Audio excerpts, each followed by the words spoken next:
you have been accepted in a UK university and you're preparing all you need for your departure and for your one-way flight to the UK.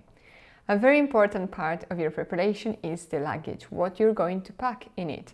And specifically in this video, I'm going to share 5 things that you should not pack in your luggage for your experience of a university in the UK. The first thing, you don't need a duvet, you don't need the bedsheet, because you can or order them through the accommodation team if they have these opportunities to get a pack with all you need for your bedroom and for your kitchen, or you can buy them online on Amazon or in the city center at Primark or other shops. Another thing you don't need to pack is the kitchen appliances. So you don't need plates, forks, knife or pots, because you can again either order them through the accommodation office, or you can buy them on Amazon or in the local shop in the city center. Another things that you will not need in the first weeks at your university experience are the stationery.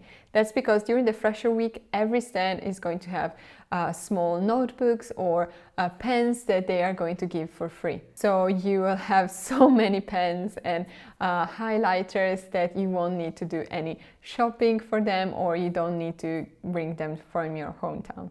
Also, you will mostly use your computer, so you won't really need other type of stationery. As the weather in the UK is not really warm, you won't need many summer type of clothing, also because your university semester is going to end usually around end of May, where there can be some days when there is 20-25 degrees, but it won't be as hot as in Italy or in other southern European countries. Therefore, you can pack maybe 1 or 2 summer outfits, but in case there is a really hot day, you can just jump in Primark or in other shops and just get something for those strange and unique days in the UK. Another thing you should not pack when you prepare your first luggage to go to the UK is food. First of all, you can get most of the food, also foreign food, in the supermarkets, in the food from abroad area, or you can buy it online, or you can just ask your family to send a package of food once you are in the UK. It will be much cheaper, and you will also have more space to put all the food that you want to have in your flat. If you want to know more information about the fresher week, then you can click on this video here.